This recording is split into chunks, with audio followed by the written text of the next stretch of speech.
So, magro-race kami. Magdi-dinner kami ng mga kasamahan ko sa work. Then, wallet lang yung dala ko. Bibili na din ako ng food doon. Ayun. Kasi, yung next namin na pabas is, ano pa, sa sahod pa. So, yun. Bye! Gusto ko bumili ng salmon! Yung fresh ba?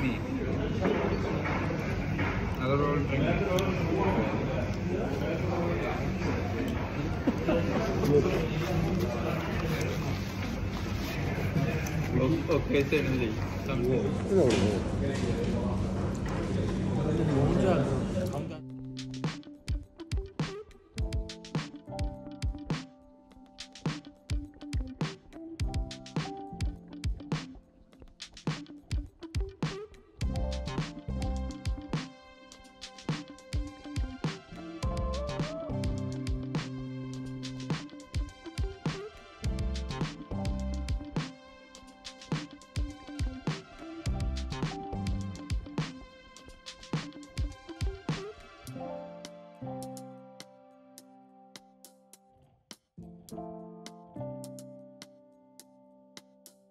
So, magro-race na naman ako. Nagyaya na naman ang amo. And kasama ko yung isa ko rin kasamahan sa work. So, nagdala lang ako ng maliit na bag. And sana makapag-grocery ako. Sure makakapag-grocery ako. So, let's go! Ngayon sa food court at magdi-dinner. Tapos na kami mag-grocery. Nag-aantay na lang kami ng order namin. Ayun.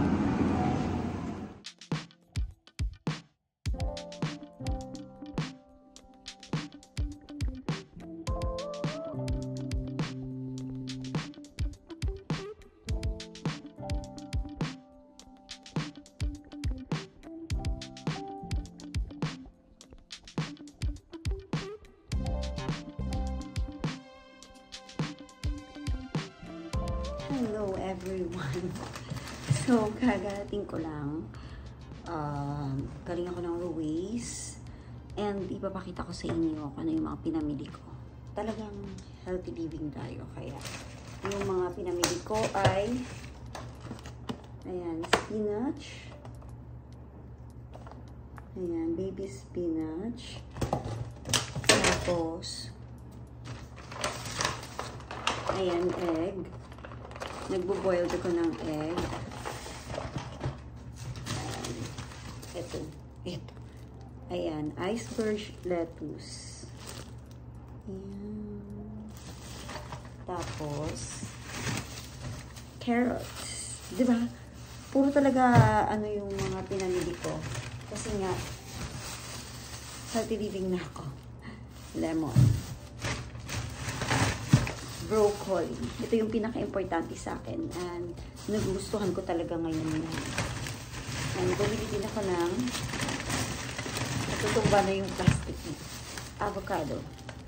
4 lang muna kasi yung before Kenya na ano yung binibili ko ngayon, ano to Australia na avocado. Kasi yung difference lang naman nila ay nasa 2 dirham. Kaya ito na yung itatry ko muna. Kasi sa Kenya, nahihirapan ako ng, hindi ko alam kung paano yung makikita, malalaman kung luto or hindi. Then, ito, cabbage. And then, ayan lang, umili lang din ako ng aking monthly na kailangan. Then, shampoo and conditioner. And, ayan, Himalayan salt, dalhin yung binili ko. And, strawberry. Mahal siya, pero need natin ito. Kaya, carry lang yan. Kasi ang gamit ko pa rin na binangbayad dito, dapat ililibre kami ng amo namin. Kasi lang nahiyangan kami. Kasi syempre, lilibre niya rin kami sa dinner. Pati ba naman grocery, personal naman na to. At may budget na kami sa grocery ngayon. So, ayun. At ang ginamit ko dito ay yung pinanalunan ko pa sa basketball ko. Hindi ko pa naubos yung 700. May tira pa akong 100 plus. So, isang grocery pa yun. Yan lang. Then, ito. I-boil ko lang yan. So, yun lang yung mga pinamili ko. Konti lang. Kasi hindi ako pwedeng mag-stock ng marami kasi masisira din naman yung gulay. Yun lang. Bye. God bless.